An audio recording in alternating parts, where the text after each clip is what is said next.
News for ઇન્ડિયામાં આપનું સ્વાગત છે। અમદાવાદ મ્યુનિસિપલ કોર્પોરેશન દ્વારા દક્ષિણ પશ્ચિમ ઝોનના સરખેજ વોર્ડ વિસ્તારમાં અંદાજિત 16.21 કરોડના ખર્ચે ફેઝ 2 અંતર્ગત વિકસાવવામાં આવેલ શ્રી ક્ષેત્ર સરોવરનું આજે નામાભિધાન, લોકાર્પણ અને વૃક્ષારોપણ કાર્યક્રમ યોજાયો। આ સમગ્ર કાર્યક્રમનું લોકાર્પણ ગાંધીનગર લોકસભાના માનનીય સાંસદ અને ભારત સરકારના ગૃહ તેમજ સહકાર મંત્રી શ્રી અમિતભાઈ શાહના વરદ હસ્તે કરવામાં આવ્યું। સમારોહની શરૂઆત શ્રી અમિતભાઈ શાહ દ્વારા શ્રી ક્ષેત્ર સરોવરના પ્રવેશ દ્વાર પર લગાવેલી રિબિન કાપીને કરવામાં આવી। ત્યારબાદ તેમણે વૃક્ષારોપણ કરી હરિયાળી અભિયાનની શરૂઆત કરી। જે સરોવર વર્ષોથી શકરી તળાવ તરીકે ઓળખાતું હતું તેનું આજે સત્તાવાર રીતે શ્રી ક્ષેત્ર સરોવર તરીકે નામકરણ કરવામાં આવ્યું અને તેને સરખેજ ગામના રહેવાસીઓ માટે ખુલ્લું મૂકવામાં આવ્યું। આ અવસરે વેજલપુર વિધાનસભાના ધારાસભ્ય શ્રી અમિતભાઈ ઠાકર તેમજ વેજલપુરના 4 કોર્પોરેટર જયેશભાઈ ત્રિવેદી, સુરેન્દ્રભાઈ ખાચર, જયાબેન દેસાઈ, અલકાબેન શાહ અને પ્રમુખ વિજયભાઈ ઠાકોર પણ હાજર રહ્યા। કાર્યક્રમમાં સરખેજ ગામના વરિષ્ઠ આગેવાન કમલેશભાઈ ત્રિપાઠી, મુકેશભાઈ પટેલ, જેઠાભાઈ ભરવાડ, છગનભાઈ ભરવાડ સહિત અનેક ગામજનો મોટી સંખ્યામાં હાજર રહ્યા। શ્રી ક્ષેત્ર સરોવરનું લોકાર્પણ સરખેજ વિસ્તારમાં વિકાસનું એક વધુ મહત્વપૂર્ણ પગથિયું સાબિત થશે તેવી આશા સાથે કાર્યક્રમ સફળતાપૂર્વક પૂર્ણ થયો।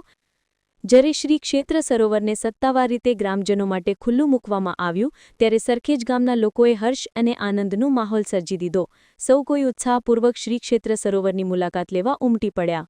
કુદરતી સૌંદર્ય અને નવી સુવિધાઓને જોઈને ગ્રામજનોમાં ખુશીની લાગણી છલકાઈ રહી હતી।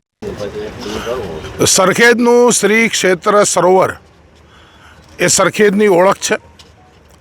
ભગવાન દત્તનો અહીંયા નિવાસ, ભગવાન મહાદેવનો અહીંયા નિવાસ, અનેક ઋષિમુનિઓ એ આ સરોવરને કિનારે એમની સાધના કરી હોય એવું આ પવિત્ર સરોવર આજે 16.5 કરોડના ખર્ચે એ સરખેજ ગામની વચ્ચે, જેને ભૂતકાળની અંદર શકરી તળાવના નામે લોકો જાણતા હતા, જેનું નામાભિધાન એ અહીંના જ જે લોકો છે, જૂના જે આનો ઇતિહાસ જાણતા હોય એવા લોકોની રજૂઆતના આધારે શ્રી ક્ષેત્ર સરોવર તરીકે, કારણ કે 500 વર્ષ પહેલાં આ ગામનું નામ શ્રી ક્ષેત્ર ગામ હતું, તો એ ગામની ઓળખ જીવંત રહે, સાંસ્કૃતિક રાષ્ટ્રવાદ જેના આધાર ઉપર ભારતીય જનતા પાર્ટીની સ્થાપના થઈ, એ પ્રકારે એને સેજ પણ ભૂલ્યા વગર આનું નામાભિધાન આજે શ્રી ક્ષેત્ર સરોવર તરીકે કરી અને માનનીય ગૃહમંત્રી અમિતભાઈ શાહના હસ્તે જ્યારે આ સરોવર